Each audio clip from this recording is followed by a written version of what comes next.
ఓం నమో వెంకటేశాయ 17వ తేదీ 2వ నెల 2026 ఈరోజు టోటల్గా ఎస్ఎస్టీ మరియు డీడీ టోకన్స్ ఎన్ని ఇచ్చారనేది అప్డేట్ ఇవ్వబోతున్నాను. ఈరోజు టోటల్గా ఎస్ఎస్టీ టోకన్స్ 15,000 టోకన్స్ అయితే రిలీజ్ చేశారు. ఇది తిరుపతిలో మాత్రమే ఇస్తారండి. ఇవన్నీ ఫ్రీ టోకన్స్, ₹1 కూడా కట్టాల్సిన అవసరం లేదు. ఈ టోకన్స్ ఎక్కడెక్కడ ఇస్తారంటే భూదేవి కాంప్లెక్స్, శ్రీనివాసం అండ్ విష్ణు నివాసంలో మాత్రమే ఇస్తారండి. ఇంకా డీడీ టోకన్స్ అయితే 2,000 టోకన్స్ అయితే ఇచ్చారు. ఇవి ఎక్కడ ఇస్తారంటే భూదేవి కాంప్లెక్స్లో మాత్రమే ఇస్తారండి. ఈ టోకన్స్ తీసుకున్న వాళ్ళు శ్రీవారి మెట్టు మార్గమే వెళ్ళాలి. అక్కడికి వెళ్ళాక 1200వ మెట్టు దగ్గర ఖచ్చితంగా స్కాన్ చేసుకోవాలి, లేకపోతే మీ టోకన్ అనేది చెల్లుబాటు అవ్వదు. అలానే ఈ టోకన్ తీసుకోవాలనుకున్న వాళ్ళు ఖచ్చితంగా ఆధార్ కార్డ్ కంపల్సరీగా క్యారీ చేయండి, లేకపోతే మీ టోకన్ అనేది ఇవ్వరు. అది ఒరిజినల్ అయినా పర్లేదు, జిరాక్స్ కాపీ అయినా పర్లేదు.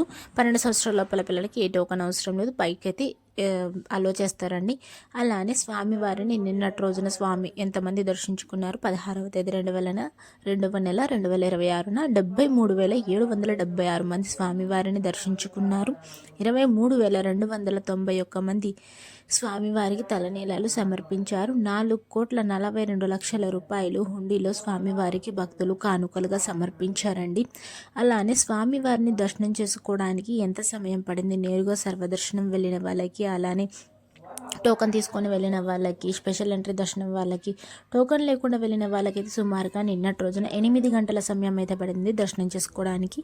ఎస్ఎస్టీ మరియు డీడీ టోకన్ తీసుకున్న వాళ్ళకైతే 3 నుంచి 5 గంటల సమయం అయితే పడింది. స్పెషల్ ఎంట్రీ దర్శనం అంటే ₹300 దర్శనం అంటారు. ఇది 2 నుంచి 3 గంటల సమయం అయితే పడిందండి. Thank you for watching. Please like, share and subscribe my channel. అందరికీ ధన్యవాదాలు.